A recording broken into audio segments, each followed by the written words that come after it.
আসসালামু আলাইকুম প্রিয় দর্শক, আশা করছি সবাই ভালো আছেন, সুস্থ আছেন। আমন্ত্রণ জানাচ্ছি নতুন আরেকটি ভিডিও দেখার জন্য। ভিডিওটির প্রথমেই দেখে হয়তো বুঝতে পারছেন আজকে আমি কি রান্না করতে চলেছি। আজকে আমি তৈরি করে দেখাবো চিকেন বিরিয়ানি। তৈরি করা খুবই সহজ, ঘরে আছে এমন সব উপকরণ দিয়ে মজাদার বিরিয়ানি রান্না করা সম্ভব। আশা করছি আজকের রেসিপিটি আপনাদের ভালো লাগবে। ভিডিওটি স্কিপ না করে প্রথম থেকে শেষ পর্যন্ত দেখার জন্য অনুরোধ রইল। ঘরে থাকা মশলা দিয়ে আজকে আমি বিরিয়ানিটি রান্না করব। তো আমি ঘরোয়াভাবে মশলা তৈরি করে নিচ্ছি। চিকেন বিরিয়ানি রান্নার জন্য এখানে আমি নিয়েছি হাফ জয়ত্রী, একটা জয়ত্রী ফুলের হাফটা নিয়েছি, একটা জয়ফল, 10-12টা লবঙ্গ, 10-12টা এলাচ, হাফ চামচের মতন গোলমরিচ, আর নিয়েছি 1 চামচ পোস্তদানা। এরপর আরও নিয়েছি বাদাম। এখানে আমি 2 ধরনের বাদাম নিয়েছি, চীনা বাদাম এবং কাজু বাদাম।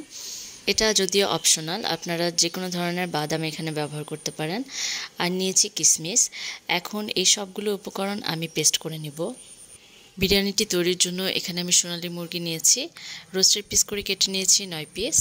এখন চিকেনটাকে মাখানোর জন্য 1 চামচ লবণ এবং 1 চামচ মরিচের গুঁড়া দিয়ে ভালো মতো মাখিয়ে রেস্টে রেখে দিব 10 মিনিটের জন্য। একটি প্যান বসিয়ে এখানে আমি রান্নার সয়াবিন তেল দিয়ে দিচ্ছি। এখন মুরগিগুলো আমি হালকা করে ভেজে নিব, জাস্ট এপিট ওপিট করে ভেজে নিয়ে আমি তুলে ফেলবো। বেশি ভাজবো না, কড়া করে ভাজবো না। দেখতেই পাচ্ছেন হালকা যখন লাল হয়ে আসবে সে পর্যায়ে আমি তুলে নিচ্ছি। এরপর যে বাকি পিসগুলো ছিল সেগুলো আমি হালকা করে ভেজে নিচ্ছি। আমার সবগুলো মুরগির পিস ভেজে নেওয়া হয়ে গেছে হালকা করে, এখন আমি তুলে নিচ্ছি। আলু ছাড়া বিরিয়ানি খেতে আমার একদমই ভালো লাগে না, তাই বিরিয়ানিতে আমি এখানে আলু ব্যবহার করেছি। আপনারা চাইলে আলু বাদেও বিরিয়ানিটা রান্না করতে পারেন। তো এখানে আমি কয়েকটা আলু মিডিয়াম সাইজ করে কেটে লবণ মাখিয়ে নিয়েছি। ওই সেম ফ্রাই প্যানে আমি আরও কিছুটা তেল দিয়ে আলুগুলো ভেজে নিচ্ছি। আলুগুলো এমনভাবে ভাজতে হবে যেন অর্ধেকটা কুক হয়ে যায়। যেহেতু একটু বড় সাইজ করে আলুর পিসগুলো কেটে নিয়েছি, তাই আমি ঢাকনা দিয়ে ঢেকে ভেজে নিয়েছি। মোটামুটি ভাজা হয়ে গেছে, লাল লাল হয়ে এসেছে। এখন আমি উঠিয়ে নিচ্ছি আলুগুলো। আমি যেই পাত্রে মুরগিটা রান্না করব সেই পাত্রেই আমি বেরেস্তাটা করে নিচ্ছি। বেরেস্তার জন্য তেলটা একটু বেশি লাগে। পেঁয়াজের বেরেস্তার জন্য এখানে আমি 2 কাপ পেঁয়াজ কুচি নিয়েছি। চাইলে সামান্য ঘি তেলের সাথে দিয়ে নিতে পারেন, এতে করে সুন্দর একটা সুঘ্রাণ বের হয়।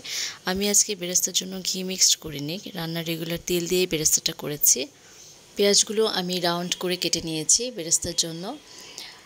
মিডিয়াম ফ্লেমে রেখে বেরেস্তাটা করতে হবে। অতিরিক্ত জালে পেঁয়াজটা পুড়ে যাবে, সেক্ষেত্রে খেয়াল রাখবেন। হালকা যখন কালার চলে আসবে তখন চুলার জালটি বন্ধ করে দিয়ে আপনারা উঠিয়ে নেবেন। তো আমার বেরেস্তাটা প্রায় হয়ে এসেছে, এখন আমি বেরেস্তাটা উঠিয়ে নেব। দেখুন কালারটা কিন্তু সুন্দর এসেছে, অতিরিক্ত পুড়েও যায়নি, অতিরিক্ত লালও হয়ে যায়নি। যখন এরকম সুন্দর একটা কালার চলে এসেছে এ পর্যায়ে আমি চুলার জালটি বন্ধ করে দিয়ে বেরেস্তাটা উঠিয়ে নিচ্ছি। আর বেরেস্তাটা অনেকক্ষণ মচমচে থাকার জন্য সামান্য চিনি মিক্সড করে আমি বেরেস্তাটা একটু ভেঙে নিব। বেরেস্তাটা ঠান্ডা হয়ে গেলে কিন্তু ভাঙা যায় না, তো আমি গরম থাকা অবস্থায় বেরেস্তাটা ভেঙে নিচ্ছি। এখন এর মধ্যে আমি গরম মশলাগুলো দিয়ে দিলাম। আমি এখানে 3টা তেজপাতা, 2টা বড় এলাচ আর কয়েক টুকরা দারচিনি নিয়েছি। তেলের উপর গরম মশলাগুলো দেওয়ার ফলে সুন্দর একটা সুঘ্রাণ বের হয়। তো এরপরে আমি দিয়ে দিব বাটা মশলাগুলো। প্রথমে আমি দিয়ে দিলাম 1 কাপ পরিমাণ পেঁয়াজ বাটা। এরপর দিয়ে দিলাম 2 টেবিল চামচ আদা বাটা, 2 টেবিল চামচ জিরা বাটা এবং 2 টেবিল চামচ রসুন বাটা। বিরিয়ানিটা ঝরঝরে এবং একটু ক্রিমি টেক্সচারে খেতেই ভালো লাগে আমার কাছে, সে কারণে মশলার পরিমাণটাও একটু পরিমাণে বেশি লাগবে। সবগুলো বাটা মশলা দিয়ে দিয়েছি। এখন মশলাগুলো খুব ভালো মতো কষিয়ে নিতে হবে, মশলার যে একটা কাঁচা স্মেল থাকে সেটা দূর হওয়া পর্যন্ত। বাটা মশলাগুলো খুব ভালো মতো কষিয়ে নেওয়ার পর আমি অ্যাড করছি গুঁড়া মশলাগুলো। তো প্রথমে দিয়ে দিলাম 2 টেবিল চামচ লাল মরিচের গুঁড়া, 2 টেবিল চামচ ধনে গুঁড়া, 2 টেবিল চামচ লবণ, আর দিয়ে দিলাম কাঁচামরিচ বাটা 1 চামচ। এই সবগুলো মশলা ভালো মতো কষিয়ে নেওয়ার জন্য সামান্য পরিমাণে পানি অ্যাড করছি। সবগুলো মশলা খুব ভালো মতো কষানোর জন্য আমি আরেকটু সামান্য পরিমাণে পানি অ্যাড করে কষিয়ে নিচ্ছি। এখন মিক্স করছি জয়ফল, জয়ত্রী, পোস্তদানা, গোলমরিচ, লবঙ্গ সব কিছু একসাথে মিক্স করে যে মশলাটা বেটেছিলাম সেটা। আমি মুরগিটা রান্নার জন্য যে সব মশলাগুলো ব্যবহার করেছি সবগুলো শিলপাটায় বেটে নিয়েছি। আর ইনস্ট্যান্ট বাটা মশলা দিয়ে রান্নাটা করলে রান্নার স্বাদটা আরও অনেক বেশি পাওয়া যায়। দিয়ে দিলাম 2 টেবিল চামচ টমেটো সস। এখন দিয়ে দিচ্ছি বাদাম এবং কিশমিশ বাটা। আমি কাজু বাদাম এবং কিশমিশ একসাথে বেটে নিয়েছি। এরপর দিয়ে দিচ্ছি চীনা বাদাম বাটা। এখানে আমি 2 ধরনের বাদাম বাটা ব্যবহার করেছি, আপনারা চাইলে যে কোনো এক ধরনের বাদাম বাটা ব্যবহার করতে পারেন। এখন আমি বাদাম বাটাগুলো খুব সুন্দর করে মশলার সাথে মিশিয়ে নিচ্ছি। এখন দিয়ে দিলাম টক দই। আমি এখানে 1 কাপ টক দই পানি সহ ফেটে নিয়েছি। চেষ্টা করবেন টক দইটা ফেটে নেওয়ার। টক দইয়ের মধ্যে যে দানা দানা লামসগুলো থাকে ফেটে নেওয়ার ফলে সেগুলো মসৃণ হয়ে যায়। এখন দিয়ে দিচ্ছি পেঁয়াজ বেরেস্তা। এখানে আমি 1 মুঠ পরিমাণ পেঁয়াজ বেরেস্তা দিয়েছি।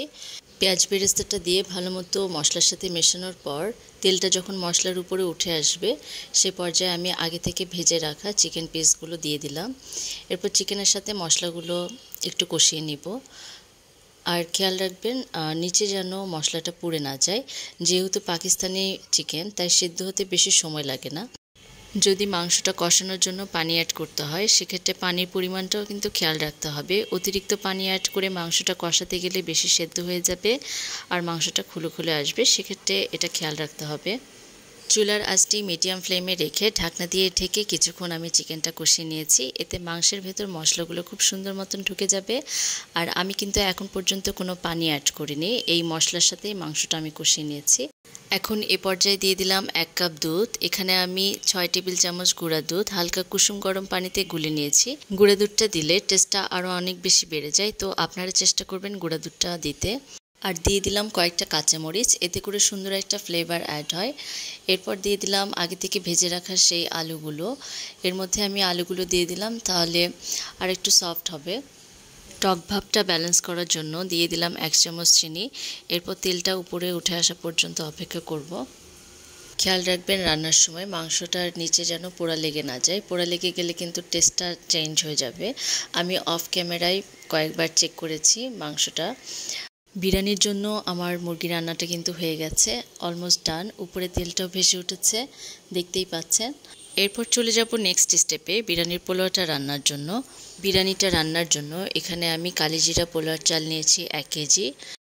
চালটা আমি ভালো মতো ধুয়ে স্টেনারে পানি ঝরাতে দিয়েছিলাম। আর বিরিয়ানির পোলাওটা রান্নার কমপক্ষে 15 থেকে 20 মিনিট আগে চালটা ধুয়ে পানি ঝরিয়ে নেবেন, তাহলে বিরিয়ানিটা অনেক ঝরঝরে হবে। আমি বিরিয়ানির পোলাওটা রান্নার জন্য এখানে বড় একটা সসপ্যান নিয়ে নিয়েছি। এরপর 1 কাপ রান্নার রেগুলার তেল এবং হাফ কাপের মতন ঘি দিয়ে দিলাম। তারপর দিয়ে দিলাম 3-4টা তেজপাতা। আর গরম মশলার মধ্যে নিয়েছি 2-3 টুকরা দারচিনি, একটা বড় এলাচ আর কয়েকটা লবঙ্গ আর গোলমরিচ। এরপর দিয়ে দিলাম পোলাওর চাল, তার সাথে দিয়ে দিলাম 1 মুঠ পরিমাণ কিশমিশ। এরপর ভালোভাবে পোলাওর চালটা ভেজে নিতে হবে। চালটা খুব ভালো মতো ভাজা হয়ে গেছে। এখন আমি যতটুকু চাল নিয়েছিলাম ঠিক তার ডাবল পানি দিব। পানিটা কিন্তু অবশ্যই গরম হতে হবে। আমি এখানে 4 কাপ চাল নিয়েছি 1 কেজি, তাহলে ডাবল অর্থাৎ 8 কাপ পানি দিয়েছি। তবে নতুন চালের ক্ষেত্রে পানিটা 1 কাপ কম করে দিতে হবে। দিয়ে দিলাম আস্ত কয়েকটা কাঁচামরিচ আর চালের জন্য স্বাদমতো লবণ। এখানে আমি 1 চামচ লবণ ব্যবহার করেছি।